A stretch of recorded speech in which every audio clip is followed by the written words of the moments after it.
texted you about Iron Claw, Yeah. the movie. What did you think? As someone that's been in the wrestling business for, almost 30 years, Right. it was pretty disappointing as a guy in my shoes. I mean, I used to like John Cena, back when I first met him. Then when he became a little more famous and stuff, he kind of, to me, he changed. What's Japan like, wrestling in Japan? I mean, wrestling is like it's more than a sport over there. When I wrestle Goldberg, when I go up and I turn around in the air, I said, I want you to come and spear me. He goes, dude, I am going to absolutely kill you. Welcome to Catching a Vibe. This is episode 32. I'm your host, Drew. Today, I'm joined once again by Allan Funk, or Kwee Wee, or Putz Jr., whatever you call him. He's back on. Allan, how are we doing? Good, man. Thanks for having me on, buddy.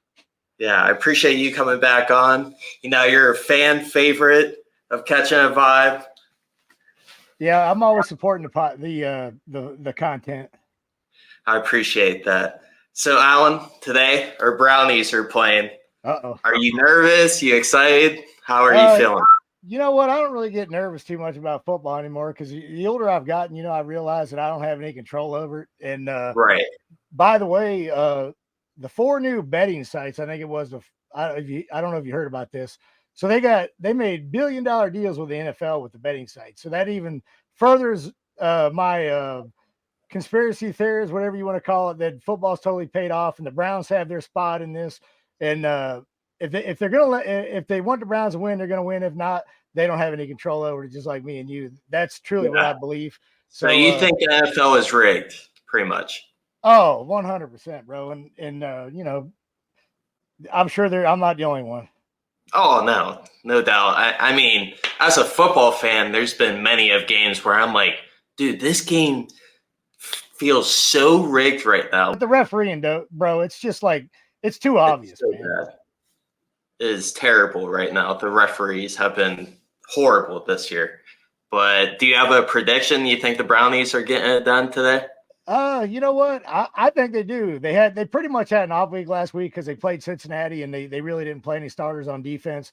Right. Or a lot of the starters for that matter. But I think Myles Garrett and that defense, bro, if you're not scoring, I'm gonna say if Houston don't score at least, I think they got to score over 20 points, say 24 points. If they don't do that, they're not going to win. No, it'll be an easy win for the defense if they can keep them within 24. Because the offense is doing just enough to get by with the way that defense is, and it kind of reminds me of the Buckeyes too. You got a great defense, but you can't score any points. But at least Flacco's been coming out and kind of proving himself the last few weeks. So we'll see what happens. Mm-hmm. I hope they win for sure. But just the way the state of football is, man, you can't predict, man. It's tough to say what they want. Right. And I'm a betting man, and it feels like I'm the fade god. Like every time I bet on a team, they lose. So maybe I have the Vegas effect. Now, are you playing parlays or how do you betting on them? I usually do parlays. Like I just did a bet today. I did the Chiefs to beat the Dolphins. I did the Bills to beat the Steelers because I think the Steelers suck. We can only hope that happens, dude. If they win, I'm done watching football. Right. Just like with Michigan, the cheating Michigan. God, that was rough seeing them win the Natty too. Dude, I didn't even watch a snap of that game. Yeah, me and my dad were watching like the first half, and Washington's defense, I don't think they could stop me running the ball. That's how bad they were. The best quarterback ever come out of Marlton High School. You're saying you could have ran past Washington's defense? I think I could. I think I could get 150 yards on the ground. You know what? I think with me and your uncle blocking for you probably would have. All right. So let's segue to the wrestling. I texted you about Iron Claw, the movie. What did you think? I know you told me you just saw it. Yeah. I like the movie as a whole. If you didn't see it, it's worth going to see. It's just little things. I guess I had high expectations for it. So did you watch it yet? Yeah. Okay. So I don't know if you agree. See if you agree with me on this. Like to Okay. me, and I know a few guys that are in production from WCW, and they're real high on like production value, and little things that other people probably wouldn't notice that I noticed just from being like in the television industry. Uh, just small details too, as far as telling a story. Right. Like being a wrestler, you got to tell a story. They like Hmm. with, for example, when Kerry Von Erich lost his foot, they didn't really show you what happened. They didn't explain it to you. Just little things like that. If you're now, if they want people that aren't natural wrestling fans to go to this movie and then become wrestling fans, they totally failed at this because the fans didn't know what happened to Kerry other than he got on his motorcycle. Next thing you notice, he don't have a foot. Uh, Yeah. just stuff like It that. shows like him like drifting, then like black. Then they go to his room, and he like you can see like the bruises on his side. Then once he Yeah. goes into the kitchen, you're like, oh shit, he lost a foot. Yeah. Now Yeah. just little stories like that, little details. They could have made that so much better, man. They could have drew you in the movie a little better. Hmm. But first of all, the casting to me was horrible. Everybody said it was great and this and that, but the if you were like me and your dad and you know your uncle Greg, Big uh, fans of wrestling. when Yeah. we grew up watching that stuff, World Championship Wrestling, it was hard to get in Ohio area because it was on ESPN a lot of the times, and a lot of people really didn't have cable back then, or they were just getting it. So when you Hmm. were you able to watch World Class? It was like, oh man, like almost like a pay per view. And Yeah. for you to watch the Von Erichs, by far, in my opinion, and this is the way it was projected back then, Kerry was bigger than life. He was the best shape, biggest He's Von Erich. humongous. He was humongous, and he was way ahead of his time, and he was probably in my eyes the most popular Von Erich. Now Yeah. they didn't portray him in the movie as the most popular Von Erich. I mean, he went on to Right. WWE. They didn't even make a big deal about him going to WWE, like maybe that was part of the movie with his dad being so hard on him. Hmm. But they didn't. The storytelling was horrible in that movie, in my opinion. You know, everybody's entitled to their opinion. That's my opinion. Maybe Right. somebody will say different, but I mean, do you agree with me a little bit as far as like the details of telling the story in that movie? So I'm not the biggest wrestling fan, and I went to this movie because I was like, "Oh, this story like seems interesting." Um, Zach Efron, I'm a fan of Zach Efron. After the movie, like I just went on like a bender of like watching videos about the Von Erichs, and the casting definitely was wrong because Carrie, who's like probably what 6'6", like Well, 260, he was at least 6'2", 6'3", I think. You know, of course, they say you're a little bit taller, but the right? casting couldn't have been worse. The actor was probably 5'8", like maybe 190, like Dude, you know what I if mean? they were lucky, like Zach Efron, don't get me wrong, man, I like him as an actor, and he looked incredible for this part. But he was He too. probably should have played Carrie. He should have played Carrie. They could have put a Yeah. wig on him because and you know, Zach Efron's not a big guy. He might have weighed 165, 170 in that movie, but he looked phenomenal. He did an Oh, excellent he job on was his diet, shredded. whoever helped him out. But yeah, he Yeah. looked great. But the characters did not portray what they were in real life. None of those guys were big guys. And Zach Mhm. Efron looked way bigger than Carrie, and they were all like you said.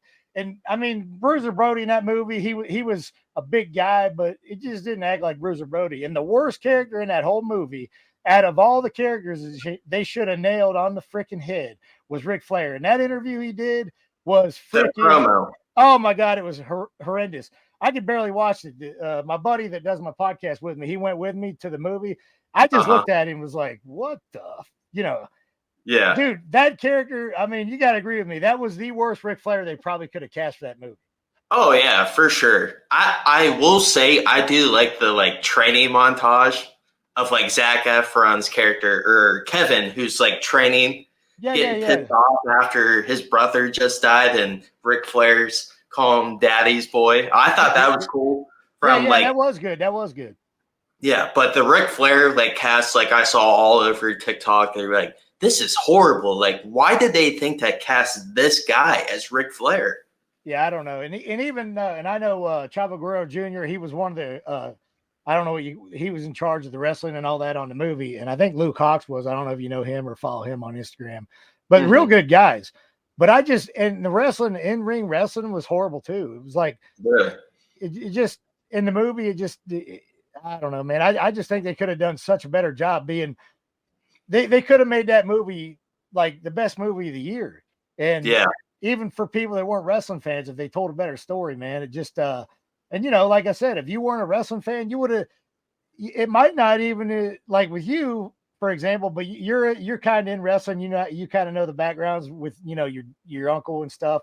Right. And, I've learned a lot from you guys. yeah. So, you know, that would make me not being a wrestling fan. If I was not a wrestling fan, not want to pursue looking into this backstory because I'd be like, what a shitty movie in Hmm. my opinion. So, you know, then again, on the other hand, it might have made one people to dig deeper to see if that was how the movie, you know, or see how the movie went. I don't know, but That's it what just, it kind of did for me. I'm yeah. not going to lie to you. Well, I mean, that's good then in that sense, but you know, because it, you know, made people kind of open their eyes and want to learn more about it. But yeah, that overall whole story, man, with all them guys dying and stuff was crazy story, man. Yeah. I couldn't believe it because I texted my one buddy. He's like a big movie fan.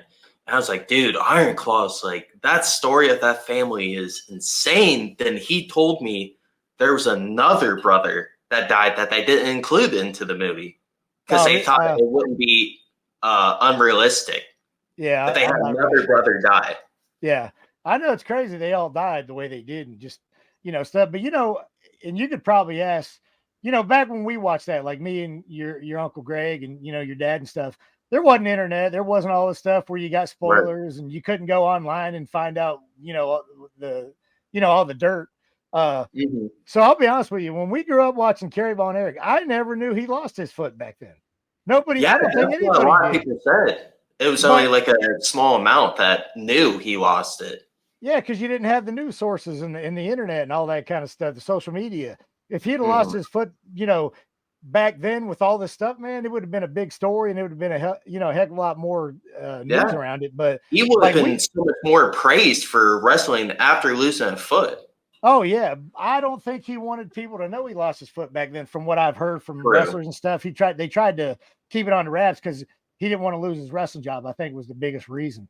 Uh, Yeah. but dude, like I never knew he lost a foot, and I thought he was still freaking great even after he lost it. You know, Yeah. you never would have known it until Yeah. you learn later on. You're like, holy crap, he lost his freaking foot. Yeah. So to me, that makes him even a better athlete, knowing that he didn't have a foot when I didn't know Yeah. he didn't have a foot. You know? I mean, he was incredible. He was he going to the Olympics for shot put? Yeah, shot put or discus, and they that Yeah. year they canceled the Olympics for the Russian deal. Crazy. Crazy. So what would you rate the movie? Uh, as just an average as a movie, not as a wrestling movie, because I'm sure people went and saw it. They didn't know much about wrestling. They just thought it was going to be a good story from what they heard. I thought Hmm. it was hyped up so good that they did good. You know, the publicity and you know leading up to the actual release of the movie, they did a good job. But I'll give the movie just from what I talked about with the lack of storytelling and the casting. Uh, I give it a 3. A 3. I give it a 3, Wow. man, just because they could have done so much better, man. It's disappointing as a, you know, someone that's been in the wrestling business for, you know, almost 30 years. Uh, Right. you know, it was pretty disappointing as a guy in my shoes. One, I was really hyped to watch that movie. Uh, Yeah. I just think they did a terrible job with everything in the movie. Now, the guy that played Fritz was amazing. He was a great, I mean, he was Yeah. about perfect for that part as you could get. Hmm. Just little things, man. Uh, Yeah.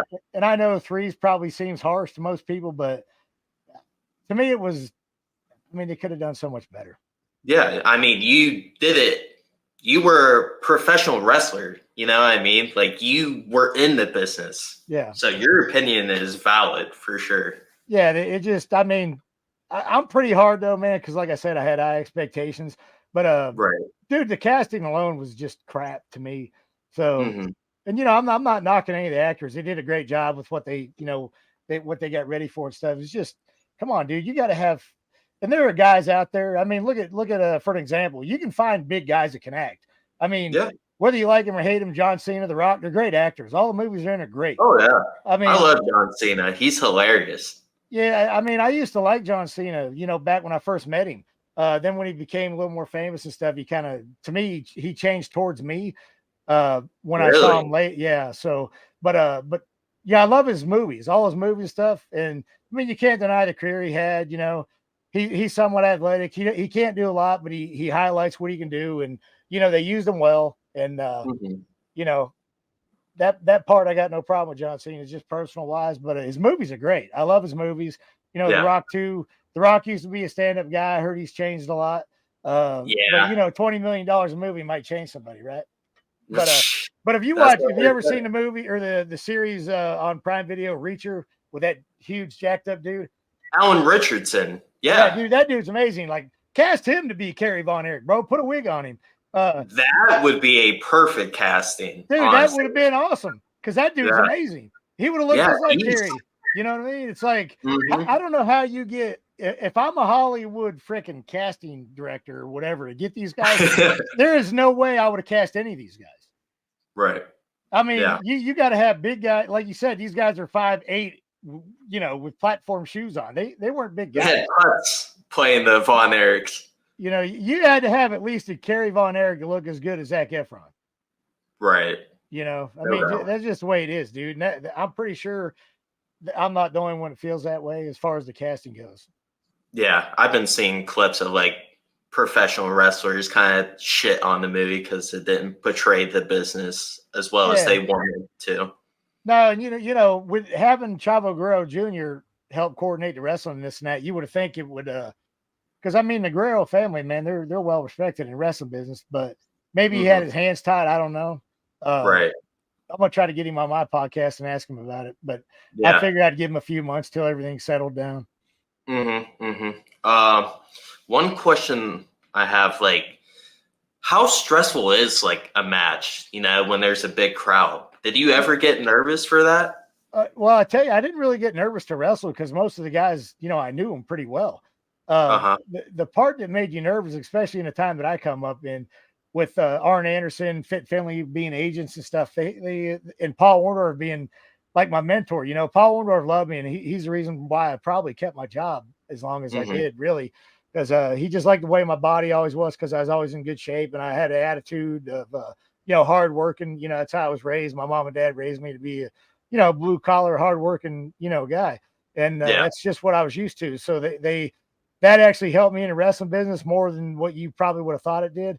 But it only does so much of it, with all the backstabbing and the crap backstage politics and everything goes on. But God damn, what were you talking? What was I answering? I'm freaking brain dead. I'm sorry. What was the question? Talking about, is it stressful, like going wrestling and so, big crowd? For example, when we were wrestling, okay, so Arn Anderson, Fit Finley, if they were aging, they'd come to you. Towards the middle of me getting on TV and stuff, and then start doing Nitros and Thunders after doing a Saturday night and the Worldwides. So I remember I wrestled Shane Helms and he was the cruiserweight champion at the time, I believe, Knoxville, Tennessee. So I remember Arn Anderson coming to me. He hands me a sheet of paper. It was like a little sticky note type thing. Yeah. And he says, here's the what we need you to do. And I see on the paper, I look at it and it has like numbered 1, lock up, number 2, headlock, number 3, takeover. And I'm like, I look at Arn, I said, Arn, what is this? He goes, well, that's the move for move, what you guys need to do in the match. And I'm like, and I'm looking at the stuff, and none of my moves are on this. So they obviously don't know what I'm doing.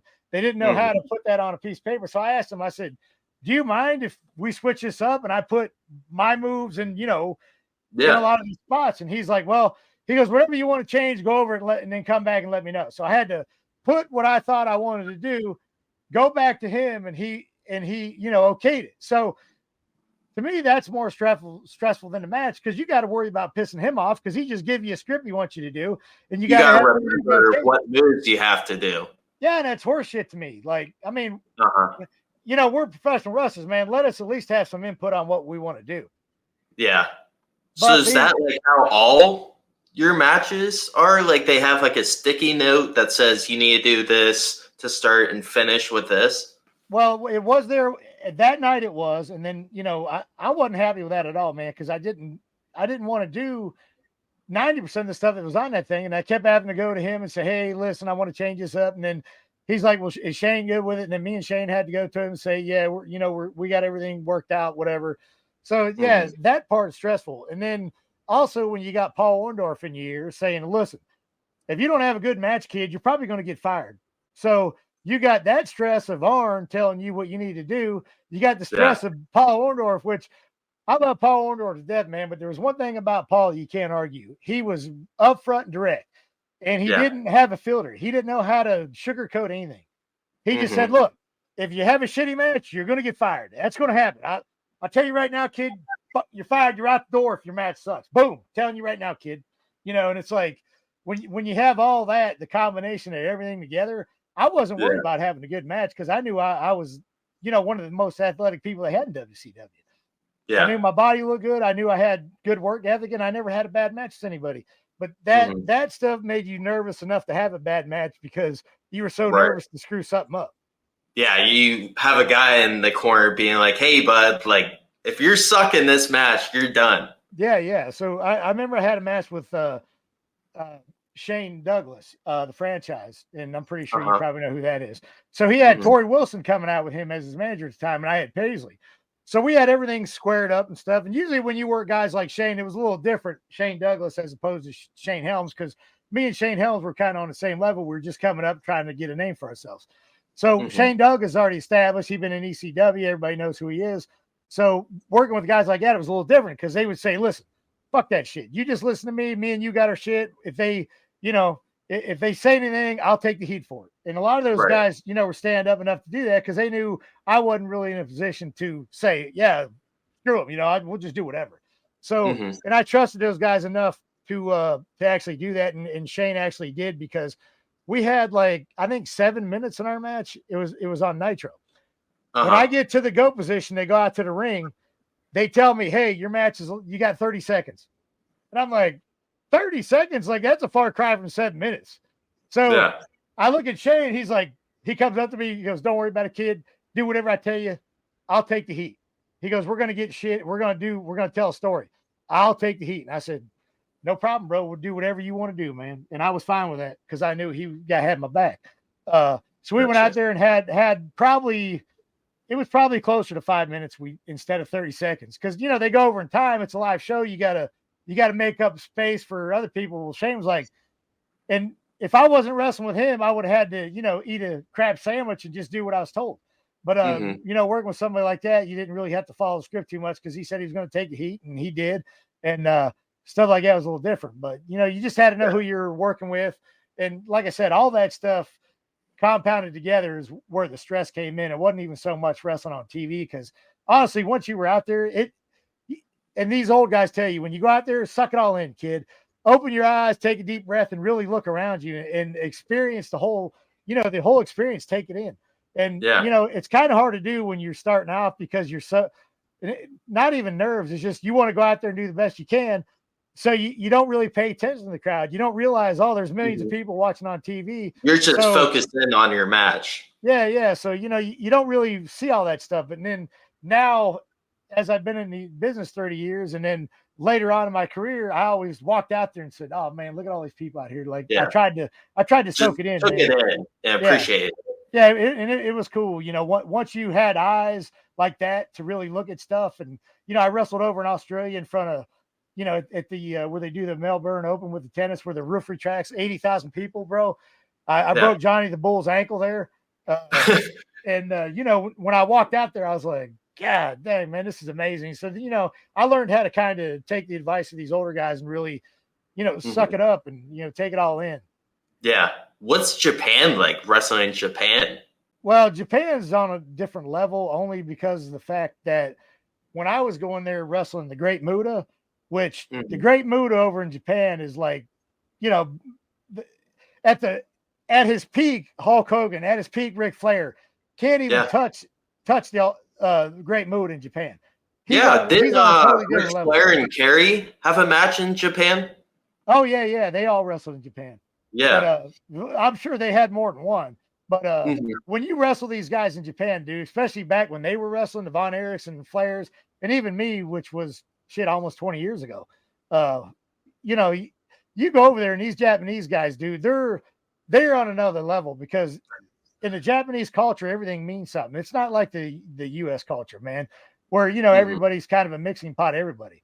over Japan, Yeah. it's mostly Japanese people. And when they come to the wrestling, dude, they know the wrestling, and they cheer different than American people. And these wrestlers over in Japan, dude, they're like, for lack of a better word, like gods. Like they can't go out in public. They're so, big, you see them on Yeah. TV over there. And then, they're like when one of them dies, like the Giant Baba used to run All Japan. When he died, they had a wrestling ring set up. They had so many people that want to come to this wake, like fans and otherwise. I mean, it takes like 2-3 days to have a wake. They have people lined up for miles down the road. Everyone throws a flower in the ring. The ring is so filled up with flowers you can't even see the ring. It's like a mountain of flowers over top the ring. Jeez. So I mean, wrestling is like it's more than a sport over there. It's like these people hold these wrestlers. It's like I met the Yokozuna over there for the sumo wrestling, and they hold those guys are literally like gods. When I went to this guy's restaurant, he was the Yokozuna, which is the champion of the sumo wrestling. He had a restaurant. So I get to meet all these guys, obviously through Great Muta and the wrestling, and they know everybody. So we go to this guy's restaurant. We go outside. He's sitting on a bench outside his restaurant. People walk by and don't even pass him. It's disrespectful to pass him. They go on the ground, they bow down to him, and they walk around so they don't go in front of him. Wow. That's how respected these athletes are over there. And people do that to me, and I was a bad guy. I'd kick their hat off their head or grab them by the shirt and rip it. Get away from me! And they love that shit over there. So really? People come into the crowd, they grab you, boom! I'd punch them right in the face. You'd see people. I'd give them a freaking elbow right to the side of the face. These people, they're not allowed to touch you over there. And if you hit them, they don't care. They love that shit because it means so much. They're like, they're probably like, I just got hit by fucking the Funkster, boom. And, right. It's a lot different. So when you're wrestling in Japan, dude, like it's crazy over there. And I did get nervous. I wrestled actually in the main event, the Great Muta, and I got nervous because I didn't realize I was wrestling him. And I'll tell you a story with the Great Muta during this match.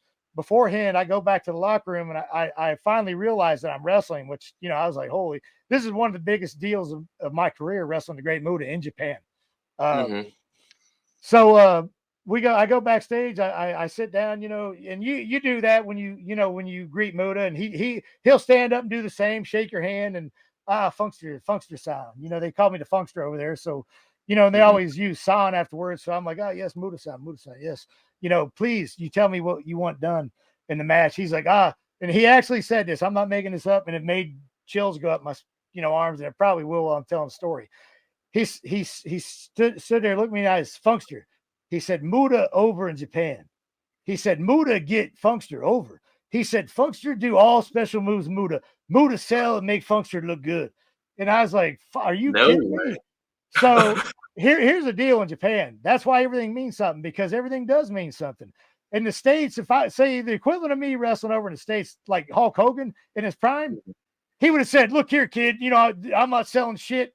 Listen here, brother. Yeah, he'd be like, well, brother, listen here, brother. He'd be like, I'm not going to sell nothing. You do this or that, and then I'm going to, you take the heat, boom, we're taking it home. You get my finish. Like, it wouldn't be no negotiating. Which was the case when I wrestled Goldberg. He's like, I told him what I wanted, and I made that whole match that when I wrestled Goldberg with the spear and all that. And from start to finish, I told him exactly what the match was going to be, and he agreed to it because it was so good for as little time we had. But he told me, he goes, look, I'm not. What's that? How much time did you guys have to coordinate it? We had all day to coordinate, but it only took a few minutes because we only had, with the walkouts, the entrances and all that. I don't even think we had a 5-minute match. The actual match, once the bell rang, was probably, 30 seconds. Yeah. So I just said, look, it'd be awesome if you just come in the ring after you get out of your freaking cloud of, smoke and whatever, sparklers. I'm going to get on you. And then I told him, I used to do a sunset springboard flip. So I said, when you come running at me after I hit you, I said, you got to sell up to the middle, though, so it makes a little more sense. But he didn't. But either way, I got on him, and he's like, whoa, kid, I'm not selling that shit. I'm like, no kidding, Bill. I know you're not. It's no big deal. I'm just going to get on you. Boom, boom, boom. I'm going to go do the springboard. I said, when I go up and I turn around in the air, I said, I want you to come and spear me midair. Yeah. And he's like, he goes, holy crap. He goes, you serious? You want me to do that? I said, yes. He goes, dude, I am going to absolutely kill you. And I said, I know, but I trained with him down at the power plant and stuff. I said, dude, you're going to murder me. I'll probably be dead. But I said, listen, it's going to be awesome. I said, it's going to be the best spear ever. And if I want to get anything out of this match, I want people to talk about that spear 30 years from now going, that son of a bitch took a spear. Yeah. Which is the case. But, It is. he didn't want to do it. I had to talk him into it. So thank God I talked him into it. And I did bruise my ribs. I got hurt. Don't get me wrong. But just bruised them? You didn't break any ribs? Well, let me tell you something. I don't know if you ever bruised a rib, but you'd probably rather break them than bruise them. So it really don't matter. Yeah. Gotcha. That's when you got bruised ribs, you might as well have broken ones. I remember I hurt my ribs during my senior year of football, and God, it hurt so bad. And actually, I've never broke my ribs that I know of, but I bruised them several times. And from what people tell me, you're better off breaking them because once they're broke, then they heal better or something. I don't know what the reason is, but and then I had to wrestle Sunday on a pay-per-view for the championship. And that's the reason they did that, because they wanted to hurt me for Sanders to wrestle me. That way I wouldn't be 100% in the match, which I wasn't. Yeah. But so how many days after was the Goldberg to the match? Oh, that was Monday night, and then I had to wrestle Sunday, so it was 6 days later.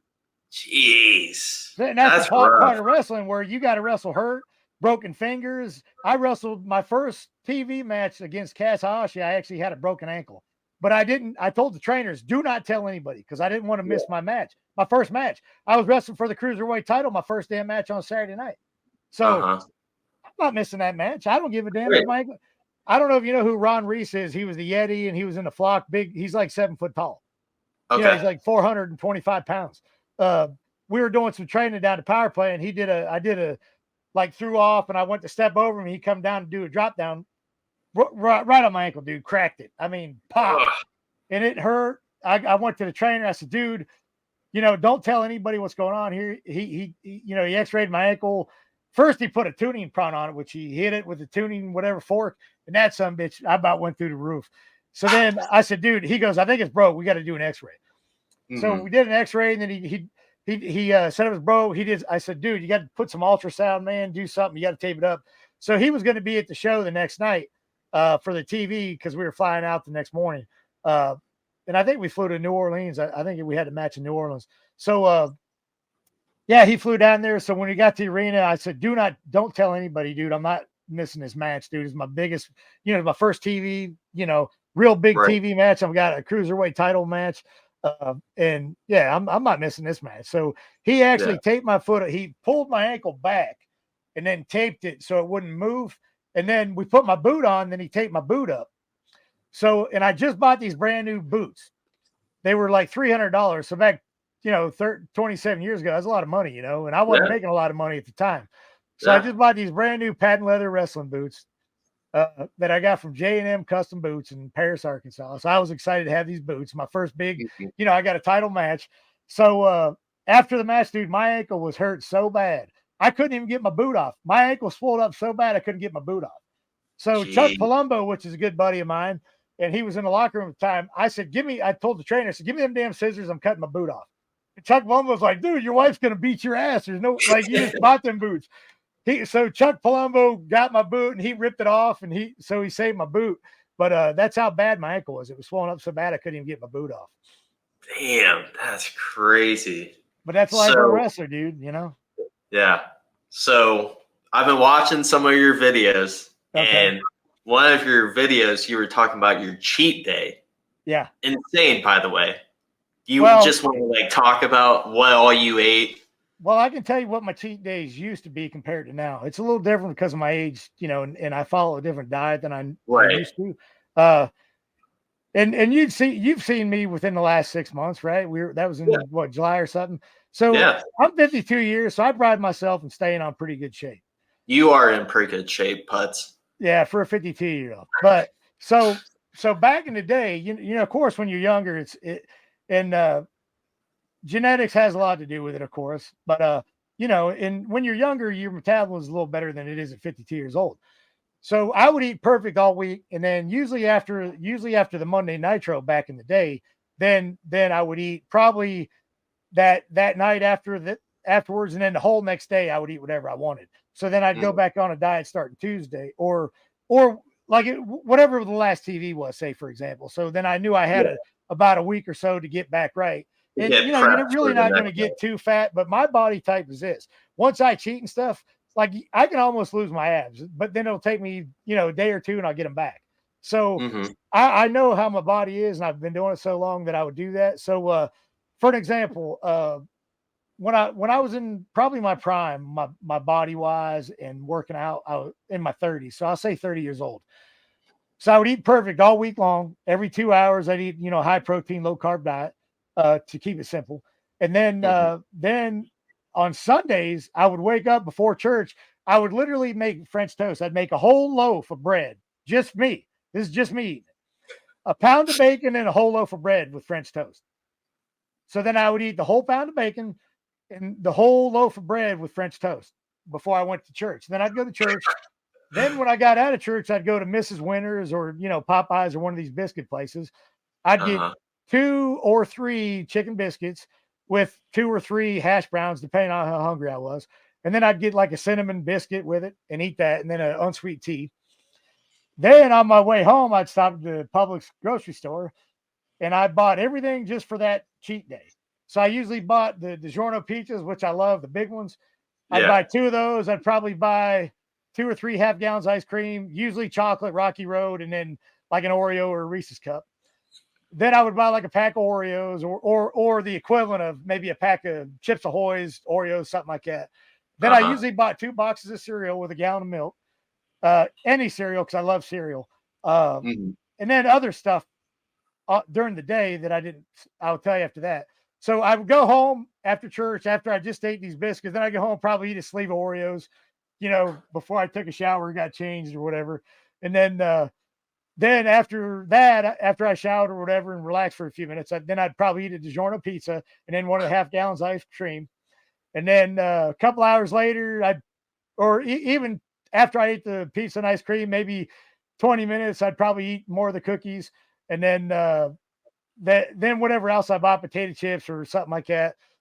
Then a couple hours later, I'd eat the other DiGiorno pizza with the other half gallon ice cream. And then after that, I would go to McDonald's and I'd get 6 double cheeseburgers, ketchup only. Oh my God. With a large fry, usually a hot fudge. I couldn't really decide. So I usually got the hot fudge sundae and the strawberry sundae, both. And 2 apple pies. So then I would go home and then finish eating whatever else I had. Usually Sunday nights is my night to call people that I hadn't talked to in a while. Like back then, before my mother passed away, I'd call my mom every night, then my sister, so forth. And then once my mom passed away, then I just talked to my brother and my sister, usually on the phone. And so Sunday night when I was doing my phone calls and stuff, I'd eat the last half gallon ice cream that I had probably before I went to bed. And from what I remember, I probably usually drank a protein shake before I went to bed just to justify all the crap I ate during the day. But that is the most insane cheat day I've ever heard in my life. Well, I don't know, man. I don't really follow him, but I have seen like his cheat days, the Rocks, they're probably worse than that. Yeah. Oh, no doubt. No doubt. He's a little bigger than me. So, and for my weight and stuff, I could put away some food. Let me tell you. Yeah. So, Allan, there's a rumor that back in the day, you used to eat eggs all the time. And you would go out, go a frat boy party, you would fart and all the girls would run out of the frat. Dude, let me tell you what, just the girls. Now, here's the story you're getting. Now, I'm sure your dad probably told you this because he was there. Yeah. It wasn't solely eggs. And now this was when I did my first bodybuilding show. This was insane because back then, like, I always ate whatever I wanted because I was young, 21, 22 years old. It was before I was 25. So my metabolism was pretty good and I could eat whatever I wanted. Now I was about 250 pounds back then, which the last time you saw me, I was about 215, 220. Yeah. So you can imagine me with another, 30, 35 pounds on me. Right. And I wasn't fat either. So then when I did this bodybuilding show, dude, the guy, Ben Zinger, was teaching me. I don't know, you probably met Ben, haven't you? The redhead guy? Ben Zinger's his name. Well, maybe as a kid. Yeah, your dad knows him. So Ben was helping me with my first bodybuilding show because he did bodybuilding and I didn't have a clue what I was doing. So he kind of helped me out. So I remember after the show though, dude.